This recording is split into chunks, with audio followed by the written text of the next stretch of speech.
ഒരു out and out mass commercial cinema. ടർബോയുടെ trailer കണ്ടപ്പോൾ തോന്നിയത് അതാണ്. മമ്മൂക്കയിൽ നിന്ന് കുറച്ച് കാലങ്ങളായി മിസ്സായിരുന്ന ഒരു ജോണറായിരുന്നു ഇത്തരത്തിലൊരു മാസ് സിനിമയിലൂടെ തിരിച്ചു വരാൻ പോകുന്നത്. 90കളിലും 2000ലും ഇത്തരം സിനിമകൾ ഒരുപാട് ഉണ്ടായിരുന്നെങ്കിലും ഇക്കാലത്ത് ഇത്തരത്തിലൊരു മാസ് ആക്ഷൻ മൂവീസ് പൊതുവെ കുറവാണ് എന്ന് തന്നെ പറയണം. ഈ കാലഘട്ടത്തിലെ ഡയറക്ടർമാരിൽ മാസ് ആക്ഷൻ മൂവീസ് നന്നായി മേക്ക് ചെയ്തെടുക്കാൻ പറ്റുന്ന ഡയറക്ടർമാരിൽ ഒരാളാണ് വൈശാഖ് എന്ന കാര്യത്തിൽ ആർക്കും സംശയമുണ്ടാവില്ല.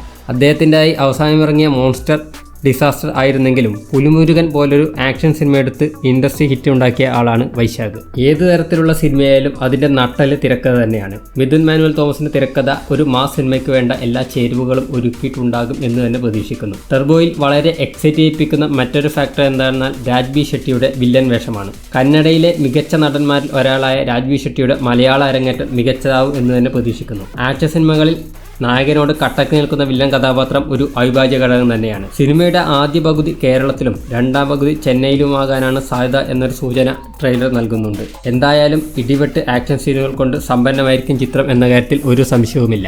മമ്മൂട്ടി, രാജ്ബി ഷെട്ടി എന്നിവരെ കൂടാതെ അഞ്ജന ജയപ്രകാശ്, തെലുങ്ക് നടൻ സുനിൽ, ശബരീഷ് വർമ്മ, ദിലീഷ് പോത്തൻ, ബിദ്ദു പണിക്കർ എന്നിവരും സിനിമയിലുണ്ട്. DOP വിഷ്ണു ശർമ്മ. മ്യൂസിക് ഒരുക്കിയിരിക്കുന്നത് ക്രിസ്റ്റോ സേവിയറാണ്. ചിത്രത്തിന് വേണ്ടി സ്റ്റണ്ട് ഒരുക്കിയിരിക്കുന്നത് ഫീനിക്സ് പ്രഭുവാണ്. എന്തായാലും ടർബോയുടെ സാമ്പിൾ പഞ്ച് കണ്ടുകഴിഞ്ഞു. ബാക്കി എന്തായാലും തിയേറ്ററിൽ 23-ന് കാണാം.